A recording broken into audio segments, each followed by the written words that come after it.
ಭೇಟಿ ಮಾಡಿಸೋ ಒಂದಷ್ಟು ಕುತೂಹಲ ಇರುತ್ತದೆ ಏನು ಸರ್? ನಾನು ಐತಿಹಾಸಿಕ ಆನೆಗುಂದಿ ಉತ್ಸವ ಮಾರ್ಚ್ 11 ಮತ್ತು 12ನೇ ತಾರೀಕು ಭಾಳ ವಿಜೃಂಭಣೆಯಿಂದ ಮಾಡ್ತಿರೋ ಕಾರಣ ಸನ್ಮಾನ್ಯ ಮುಖ್ಯಮಂತ್ರಿಗಳನ್ನು ಮತ್ತು ಉಪಮುಖ್ಯಮಂತ್ರಿಗಳನ್ನು ಇಬ್ಬರನ್ನು ಕೂಡ ನನ್ನ ಕೊಪ್ಪಳ ಜಿಲ್ಲೆಯ ಉಸ್ತುವಾರಿ ಸಚಿವರಾಗಿರುವ ಶಿವರಾಜ್ ತಂಗಡಗಿ ಅವರ ಜೊತೆಯಲ್ಲಿ ಹೋಗಿ ಬೆಳಗ್ಗೆ ಇವತ್ತು ಆಹ್ವಾನ ಮಾಡಿದ್ದೇನೆ. ಸರ್, ಇವಾಗ ನೀವು ಕಲ್ಯಾಣ ಪ್ರಗತಿ ಪಕ್ಷದ ಶಾಸಕರಾಗಿರುವಂಥ ತಮ್ಮ ಓಟ್ ಯಾರಿಗೆ ಬೇಕು ಕೂಡ ಹಾಕ್ಬೋದು. CM ಕೂಡ ಸಂಬಂಧಪಟ್ಟ ಕಾಂಗ್ರೆಸ್ಸಿಂದ ಕೂಡ ಆಫರ್ ಬಂದಿದೆ ಅಂದರೆ ಆಫರನ್ನು ಮನವಿ ಮಾಡಿದ್ದಾರೆ ಓಟ್ ಹಾಕಿ ಅಂತ. ಹೌದು, ಏನಂತ ಹೇಳಿದೆ ಸರ್? ಅಲ್ಲ, ಜಸ್ಟ್ ಎರಡೂ ಪಕ್ಷಗಳಿಂದ ಸನ್ಮಾನ್ಯ ಯಡಿಯೂರಪ್ಪನವರು ಮತ್ತು ಸಿದ್ದರಾಮಯ್ಯನವರು ಎಲ್ಲ ಎರಡೂ ಪಕ್ಷಗಳಿಂದ ಅವರು ಕೇಳಿದ್ದಾರೆ. ಸೊ ನಾನು ಇನ್ನೂ ತೀರ್ಮಾನ ಮಾಡಿಲ್ಲ. ಅಂದರೆ ಅಭ್ಯರ್ಥಿ ಹಾಕಂಥದ್ದು ಮತ ಹಾಕಂಥದ್ದು ತಮ್ಮ ಒಂದು ವಿವೇಚನೆ ಬಿಟ್ಟಿರುವಂಥದ್ದು.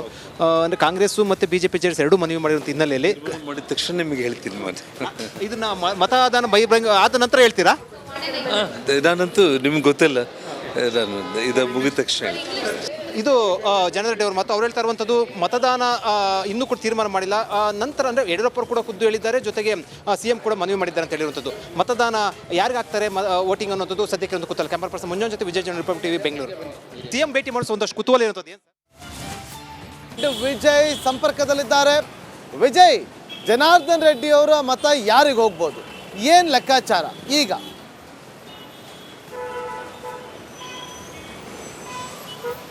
ನಾಗೇಂದ್ರ ಬಾಬು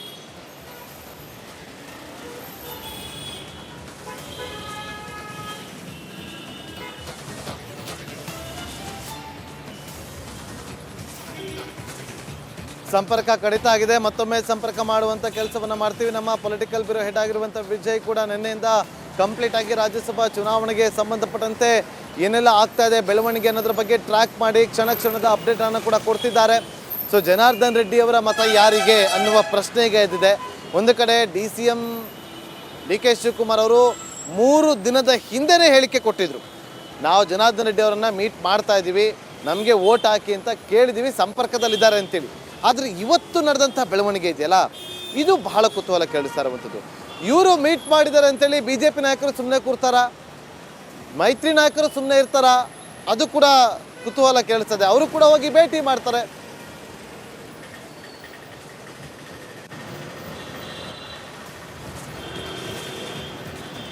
ಇನ್ನು NDA ಅಭ್ಯರ್ಥಿ